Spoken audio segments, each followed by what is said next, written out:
Hey, it's Andre Boulay for YoYoExpert, and the next trick I'm going to show you is called Boing.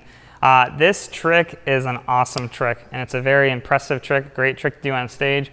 When you hit this point in yo-yo, and a lot of times you're becoming the yo-yo guy. People know that you're the one who does all the cool yo-yo tricks. This is what it looks like.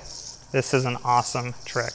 It's one of my favorite tricks to show people because it just looks incredible. The yo-yo is bouncing back and forth between the two strings, and you can pretty much do this forever for as long as the yo-yo is going to spin. Just keeps on going. So to get into this trick, we'll start with a split bottom mount, and kind of like the beginning of Mach 5 where you bring it up, but instead of going into that Mach 5, we're actually just going to, from here, start that bouncing motion I was doing earlier. This is a very difficult thing to get the hang of, so don't get frustrated while you're learning it. It does take a lot of time.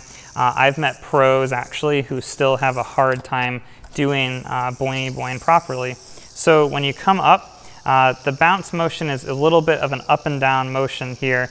I'm just going to actually pull the string away to kind of show you. So I've got my pointer finger with the string hanging over it, and you'll notice as I start bringing my pointer finger up and down, the yo-yo will rock back and forth, and this is the motion that you're looking for. The two strings allow it to kind of bounce back and forth between the strings, and as you learn the trick better, you'll eventually use those strings to kind of propel it a little bit more too.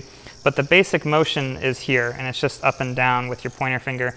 And literally when you're doing it, your pointer finger is just making a very simple up and down motion, and it turns more into timing than anything else. You want to kind of pull at the right time as the yo-yo is moving forward and backwards. So another way to kind of get the feeling down is as I'm doing this here, as I bring it down, again, just you'll see it kind of bouncing, and you can do it really slowly at first. The yo-yo doesn't have to be moving much for you to kind of get the feel of it.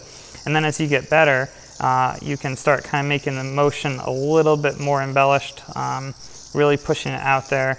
And eventually you can really increase how far it's going in and out of the string to make it a much more impressive boing. But don't be worried about starting small and going from there.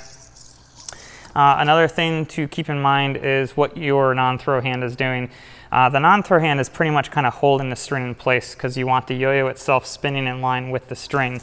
If the string isn't in the right spot when it's there, the yo-yo will kind of bounce out or not stay where it's supposed to go. So the non-throw hand is essential for keeping the string in the right spot the whole time. And you also don't want to hold it too tight, because if you're holding it too tight, the yo-yo can't go anywhere. It's just going to do that. So you actually kind of want to hold it, but loosely enough so that you're letting the actual yo-yo hit the string and kind of rock into it and push it. That's important for being able, as you learn it, to actually be able to push it out further like I was showing you there. So this is boing.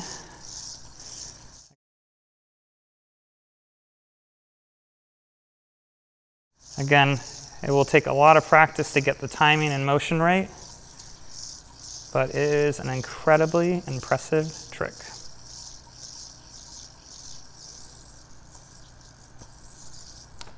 That's boing.